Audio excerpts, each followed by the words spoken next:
Good morning, everyone. Welcome to Sales Chatter. New week, new me, right? So you got your co-host Ryan Mohammed, my amazing co-host with me, the founder and CEO and president of RGTX Logistics Solutions, Jeff Dickinson. Good morning, brother. How you doing?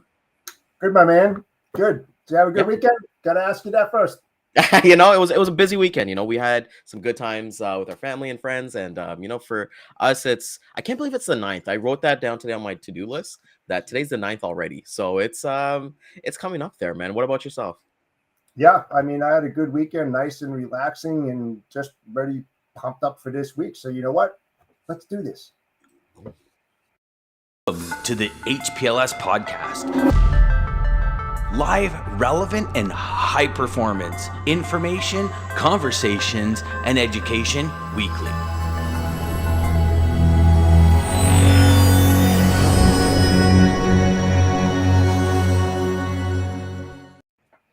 So I want to say good morning to Lisa. Before we actually get started, Jeff, Yeah. Lisa is actually doing something amazing starting from tomorrow, I believe.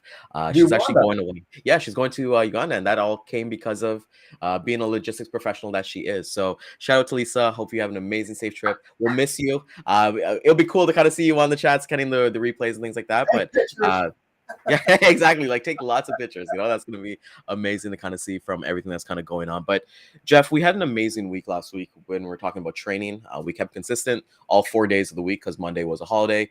We Yeah. talked about training, and you made a post, a nice little segue post on LinkedIn. Can you just go over that, and then we'll just get into today's topic. Yeah, from the sales training and everything, now you got to move into planning, right? And then you're going to have your strategic approach, and then you're going to have your tactical approach, and how you go about that and the steps that you take is either going to make you or break you. Pretty much simple. 100%, 100%. So let's get started. I feel like okay. So we got today. We got Monday. I think today let's start with let's talk about that a little bit of that planning. So let me get everybody into that mindset of hey, you've just finished your training wherever you are, whether it be a 12-week training like Armstrong Transport Group with Scott, or maybe Yep. it's like a 1 to 2 week training, if that at most, at a different brokerage or anything like that. Jeff, let's get into it. What's your favorite thing? What's something that you should be looking at for your planning, any strategic and tactical advances? I would say first and foremost, we're talking about sales and working for a company, but you know, what's your company when it gets to this strategic part? What is your company's mission and vision? That is so key when it's all part of marketing, branding, and your image, right? Because it's who do you stand for or what do you stand for, and how are you going to take that value, your own, plus what you just learned in training, and present that to your customers, your prospects. How are you going to deliver that? What are you going to deliver?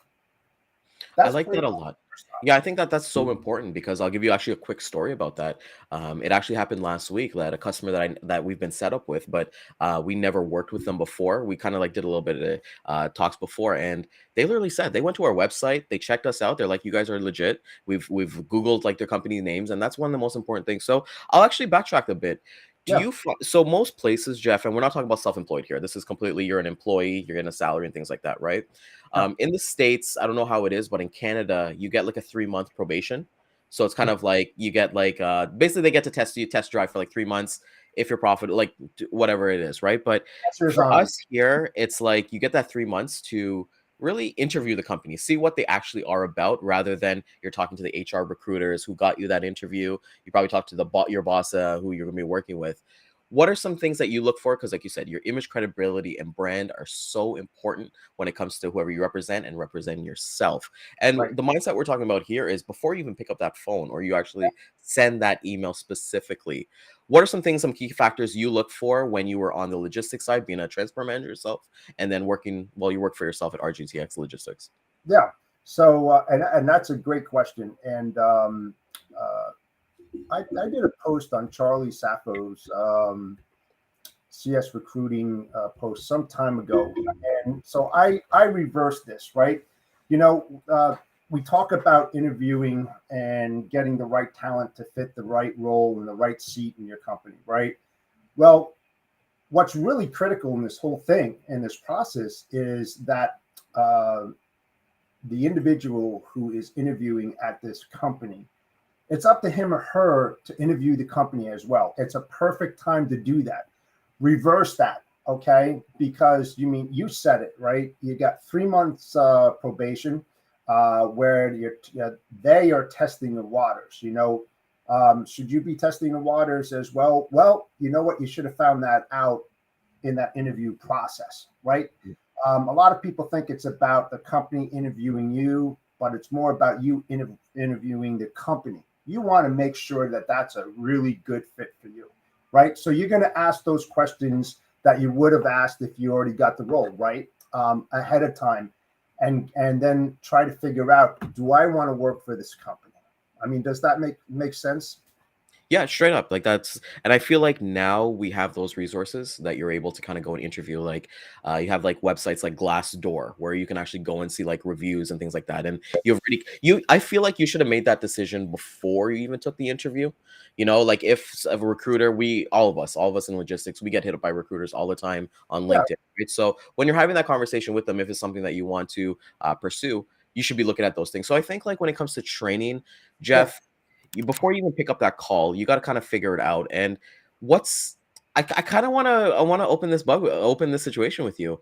What's yeah. the difference between somebody who's like completely brand new into the industry for their mindset and planning versus someone who's experienced where they've maybe jumped over to another company for either some more money, more opportunity, maybe there was a ceiling at the previous company, so now they can actually have some growth. Right. Let's start with you, someone coming brand new into the industry. What does that look like to you? Sure, and I did that in one of my roles that I had when I was managing an operation. You look for determination. You look for people that have drive. Right? Skill can be taught. Skill Yes. can be taught afterwards. But I think the most important thing in any hiring process, does the person have the drive, the determination, and focus to be successful in the role he or she takes? That's first and foremost for me, because I know if they have that thought process, you can easily teach a skill, Mhm. because they're going to be eager to learn, and that's what you want, right? And then what they'll do is self-development, and they'll take what they've been taught and they'll create their own little things, right? It's like, again, on that strategic plan, that those core values, whether it's the value of the company, and I asked Scott about that, which is more important? Is it the individual value that you bring, or is it the company value? And that's a pretty tough thing, because they always say when you go into companies, and you've probably seen it, usually their mission statement is on a wall, someplace that you can Mhm. visualize. You can see that mission. Here's why we're here. This is what we do. You know. So how are you going to take that, and then present that plus your own? And I think you look at that mission statement and you look at the people. So you've come out of training, you've done all your forms, you're ready to basically go like work out. I don't know, the conversation that you and I had last week about how we're planning out this 4 weeks was like it kind of related like to battle, right? Like I love that personally, like so we've talked about like picking up your weapon or deciding which weapon you're going to use, which would be the Exactly. prospecting tool for next week and going into battle in that mindset. Um, I know with Dan, one of Dan's training that I've kind of did was like he focuses on like your 5 big moves. So before you even pick up the phone call or before you decide what you want to do, you kind of like decide like, hey, what are the 5 big moves that I need to do to get to where I kind of want to get to, and look within. I think Jeff, a big thing is when it comes to mindset for me is a lot of stuff done off the clock.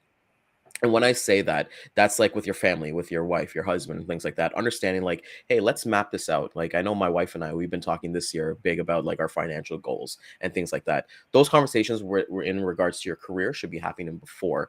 And I always kind of believe like, hey, everyone should read like The Art of War is probably one of the best books out there for something like this, right? And I think, strategic and then looking at tactical based on kind of your posts and things like that.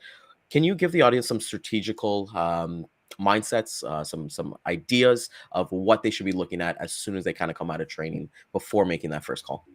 Well, and you brought up a great point. When you started talking about the personal aspects of you discussing with your family and everything, really starts there. It's to get that mindset where you're not trying to create that pressure for you, because look, let's face it, when you get into that new role, there's an immense amount of pressure that you're going to be going through, right? And it's how you take that and what you bring home to your family, and then how you discuss that, and how are you going to take the next day? What do you have to do, from day one, what you learn, and try to comprehend that, and then bring that back to day two.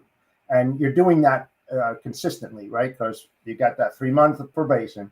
You want to succeed, or do you want to succeed? That's the question right there. It doesn't necessarily mean you're going to succeed, but how are you going to succeed in that role? What do you have to do personally, not on the business side, but personally, by looking at you from the inside out and saying, okay, is this what I want to do?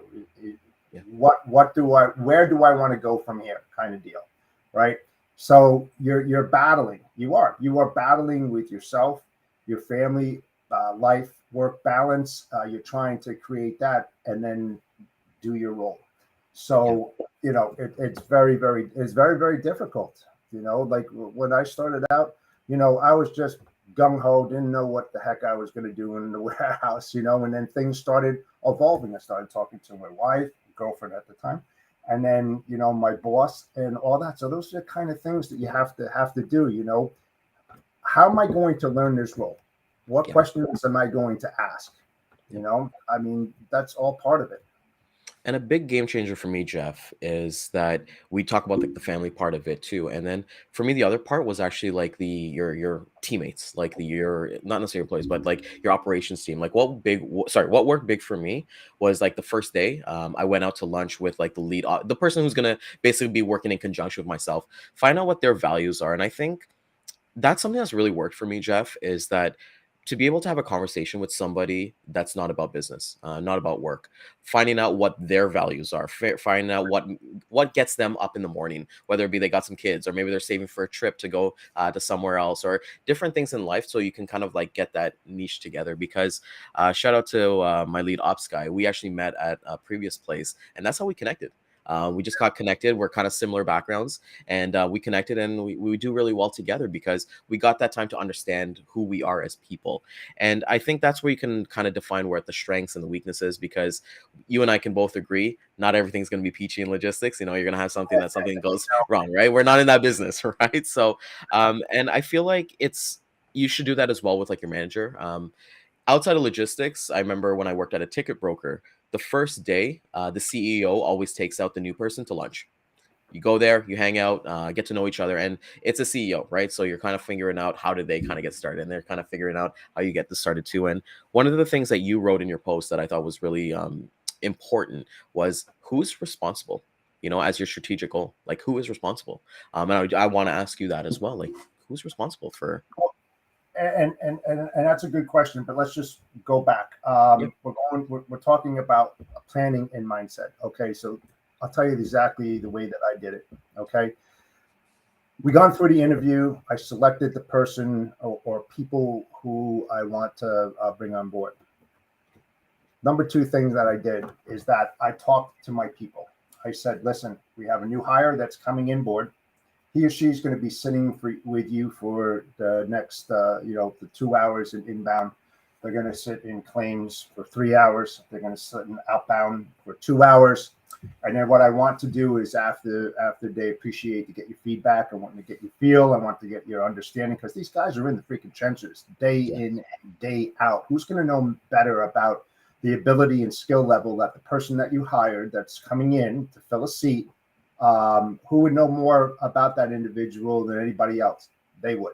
Okay, that's why you bring those associates into your inner circle, because they're very, very important for your division, your department to move forward. Okay, so that skill. What was the question on that again? Who's like basically directly responsible? And it could be whether for your planning, your mindset, everything like that. Sure. Well, it's about individual goals and objectives, right? It's your department's goals and objectives. Where do you need to be? How are you doing? It's what is the strategic and how is the tactical. Okay. So what are you going to do? What are you going to do to create those goals and objectives for those specific individuals that come on board, right? The second thing is that you could do like a SWOT analysis, right? The strengths, the weaknesses, the opportunities, and the threats, right? Well, you have that analytical thing. I mean, I used to do that, the 4 quadrants, right? And then you would write everything down on that, not just on the personal side, but also on the carrier side. What are their strengths, weaknesses? Operations, same thing. You can adapt that to anything within the operations of logistics. So those are the things that you would do, is to try to figure out that, right? And then after you go through that strategic part, you're going to go and create a timeline. When do you want this? How are you going to get this? At what time frame? So obviously, if you're on a 3-month probation, you need to hit different points in week 1 through week 12, right? And you got to set those milestones. Are they being reached? If not, why? How are you going to get there, right? And those are the things that you have to be on top. You just can't release the individual into the department and never talk to them. You have to have that interaction with them and your associates. And what I really like what you said was that, you're talking about timelines, about like, hey, week 1, week 12, and what goals and things that they need to hit. But another part of that too is like, whose help do I need for them to hit those goals as well, right? Tools, So no, you have to have those tools as you got to well. have those tools. And that's part of the class training. Yeah, exactly what I want to talk about. You have to figure out where are they going to sit in there, because a lot of times in logistics, you get overwhelmed with a lot of work. So you're bringing in another individual to take a little pressure off this individual, that individual. So I always cross-train everybody that came in, because I wanted them to know everybody's job. And then I would circle my crew and make sure they do it every couple of months, just to keep them fresh in case somebody, is out sick or on vacation or something. Somebody has to fill in there. So, it's all part of that planning. And that's what we did too at our first job. Everybody kind of got cross-trained, and everybody could basically wear that different hat. Let's say customer service was off today because they're sick. Okay, well, can you just fill in for a little bit there, help out there?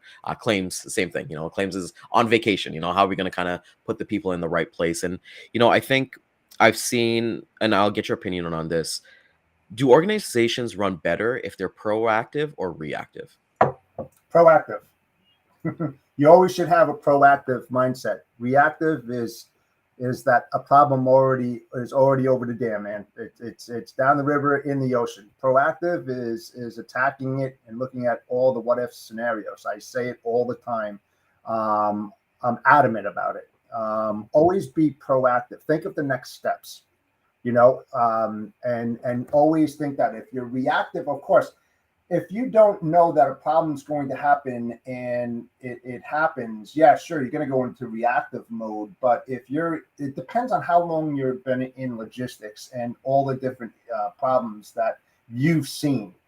You look at them and you try to portray that to new individuals that are walking in the door and working for you. That's about what I always say. You can lead them to the water, but don't force them to drink it. Let them drink that water on their own, but get them to start thinking about those what ifs. So when it happens, they know, the process to get to where they need to be. Always. I like that a lot. So I'll ask you another question as well, right? Because you're in that mindset, you're in that planning, whether strategic or tactical. Is that the time to get a mentor? Of course. I mean, of course, you want to be that mentor. You want to be that coach. You want to be able to give them the deliverables that they need in order to be successful. How does that happen? You're interacting with them. You have the open door policy as a manager. You hope and you pray that they walk into your door multiple times during the day. If they don't, something's wrong. You are not training them well. You want them to start thinking, to say, hey, you know what, Mr. Dickinson, what should I do with this? I ran into this problem. Boom, that's what you want. You want that interaction, right? And then if you don't have the answers, because we don't all know the answers, but you know who to go to get that answers, you go to that next person and you ask him, hey, can you help Rob, man? He has this really, really good question, and that shows them the support of the department, that everybody's in it to win it. They're not holding back and keeping secrets, so to speaking. They're interacting. They feel comfortable speaking to their associates that they work with, and that's how that's how you build a really good working rapport, and you start seeing the benefits from doing that, almost immediately. You set that mindset for the department. That's the whole thing. Yeah, I love that you said that because a phrase that I learned in this industry was the squeaky wheel gets the grease. Peace. So if you go in there, you ask questions, like, we always kind of say, hey, there's no dumb questions. Like, always ask the questions because somebody's going to have that. And one thing that helped out is that when I was in the corporate environment was that we'd get there, we were 8 to 5, like 8 to 5, and then if we worked at home. Like, everybody would leave the office at 5 to go work from home. That was the thing. Nobody stayed after 5 o'clock. Everyone got in their car, and then if they worked from home, they worked from home. But anyways, one of the things is that we would work from 8 to 10, and then 10 to I think 11, we'd meet in the conference room, just kind of recapping, hey, how's the day been going? What kind of things are you seeing? What kind of opportunities are you having? And DJ always kind of brings up like mindset is everything. And good morning, DJ. Kind of want to say that. What does a mindset look like if you're not all there, you're not all in yet? Because I think mindset could be changed as you kind of go along. And you're not supposed to watch like a Goggins video and be like, I'm gonna punch a wall. You want to kind of focus on that discipline. But we'll talk about discipline next week when we talk about prospecting. But how do you break a mindset? Because something just came up into my mind, Jeff, and I want to ask you this. What if the last position that you worked at, you were let go, you were laid off or you were fired or something like that, and you're going into a new company and your mindset is a little bit anxious, it's a little bit bruised. What would you recommend from there? Don't take it to heart, number one. Number two, you have to, if you are the manager of that person, let's just say you are the manager of that person, you have to be a damn good listener, because that's what's going to open up the doors to the mindset that they're currently in. And you've got to be on the, being a manager in logistics, you have to be like a psychologist. And I say it all the time, almost like chameleon-like, where you can shed many different skins and colors, because you're managing different personalities. No two people are the same. So the way that you address one doesn't necessarily mean that you're going to address the other individual in the same method, right? So you have to be very clear and understanding and be a very good listener, because that's how you are going to be able to develop each and every individual there. They're all different, and then they'll all talk about it, and sometimes, and it definitely happened to me, is that you have a new person on board and he goes talk to another associate. That associate comes in and says, that guy's not leaving me alone. He's asking all these questions and everything. Boom, there's a problem, because he's trying to do his job. But now you have to set the correct mindset of talking to that, hey, you know what? It's not all about you. It's all about us. What are the questions? Here's what I recommend, So that's about creating the right, I wouldn't say the individual mindset. I would say the department mindset. You all want them on the same page. Yeah. And, that comes with even the people prior to the new person coming in. And, that comes with camaraderie, being there and being that mindset. And from my way that I'm kind of thinking about this is like from like the reps point of view, and you're bringing in like the manager's point of view, which is amazing, because like we get those two, because they're going to be different, right? Because if, as a manager, if somebody comes in, they've already got that, like you said, week 1, week 12, they've already got their goals that they want to see this person individualized too. But as a rep coming in, you're with yourself, you're thinking, okay, well, how am I going to make the biggest impact to be like, hey, if this company is right for me, and that's the question that you're trying to answer within like those 12 weeks that you're there. As a manager, Jeff, what are, I don't want to say, we won't get into like green flags or red flags, because at the end of the day, you truly don't know a person until they kind of pick up that phone, which will be for next week. But what are some things that you kind of look for that you're like, okay, well, I can help this person, I can give this a little bit more advice, rather than saying, hey, this is an open door? Which ways are you proactive as a manager? Well, I get that. Definitely going out there in the trenches. I'm not going to sit in my office and just twiddle my fingers. I was always a doer. I always got out there and mingled and were on the floor and talking to the carriers and everything like that. So what would I do? I would grab the individual. Come on, man, we're going out on the floor. Let's go to the dock. Here's John. He's with CSX or whatever it is. And introduce him. We're trying to build camaraderie. We're trying to build those partnerships. Partnerships can be external as well. I want that person to feel good in that role. So you go out and you introduce them. You have them be your little shadow, and follow around, and then give them that opportunity, or her, to ask those questions. What's that? Why are they doing that? How come? And then they ask there's never a stupid question. Then they start asking you questions, and that's how you're able to help them out. If they're quiet as a mouse and they don't ask anything, you got to start really prying a lot. That's that determination. That's that drive. That person that you have in the right role must ask questions.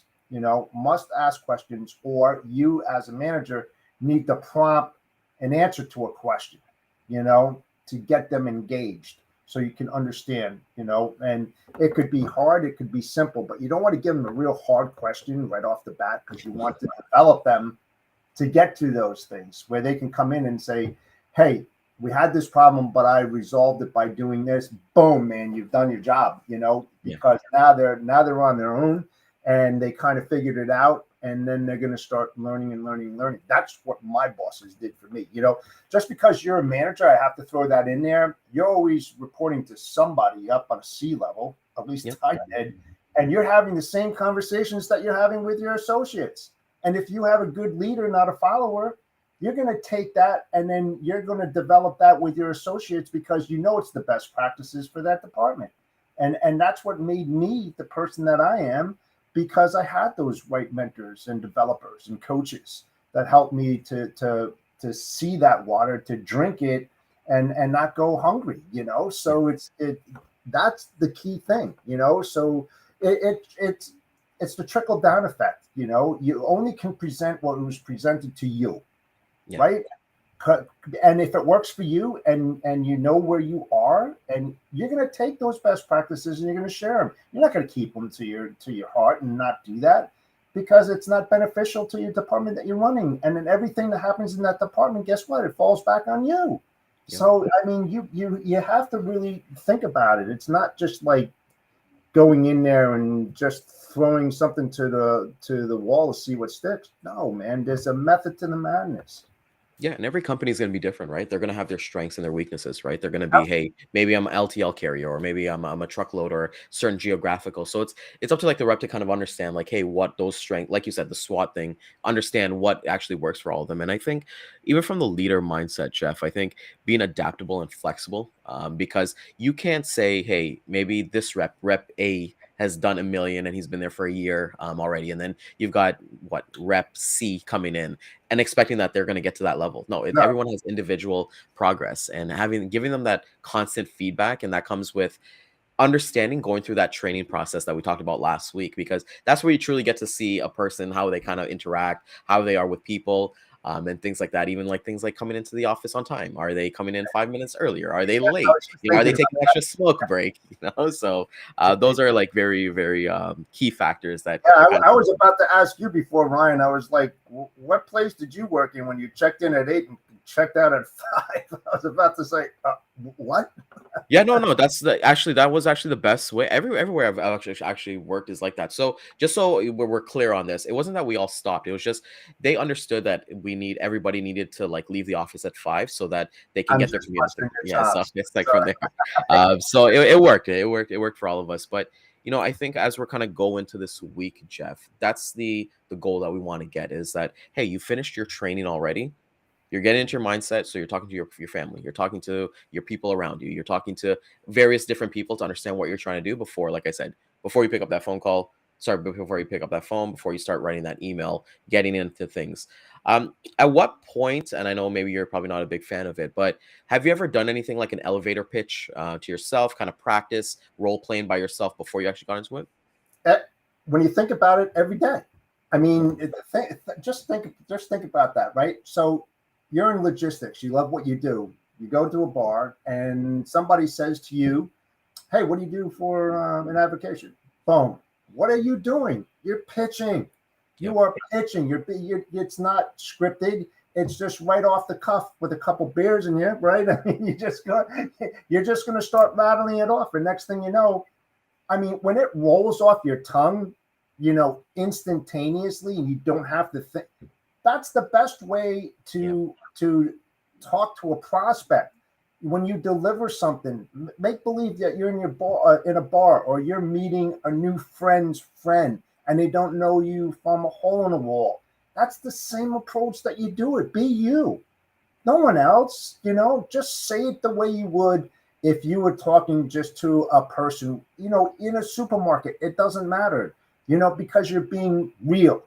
Yeah. You're being honest, not just to yourself, but to them. And that's the best approach, There's nothing forced about it. You're not hungry. You're just saying, this is what I do. I've been in it for blah, blah, blah. I mean, do it it's just like another question, right? It's like, you don't realize it. You do it every freaking day. yeah, 100%. And we're gonna end off on that one as we're kind of coming up to time here, as we're got a jam-packed week for you. Jeff, this is amazing. This is a great start. I want to thank everybody for coming out this morning. It's gonna be impactful week, and we've got what's the other 20%? 20% is what? Dog hair. Dog hair. Scott was asking what the other 20% is. But yeah. So I want to thank everybody for coming out this morning. Yeah, exactly. It's ironic. I was ironing the shirt this morning, and then there was dog hair on it. So I was like, of course, there's dog hair on my shirt. But with that being said, Jeff, I want everybody to catch that replay at 12 and 3 p.m. Eastern time. I'll be hitting the replay on LinkedIn, Facebook, YouTube, and Facebook, and Twitter as well. The last one there. Tomorrow, we've got an impactful episode for you as we kind of go through this week. Let us know what you guys have liked about us kind of doing these themes, and if there's any certain topics within training, not in training, within planning and execution that you kind of want us to talk about. So, Jeff, always a pleasure. See you tomorrow. Let's have some fun. My friend. Thanks.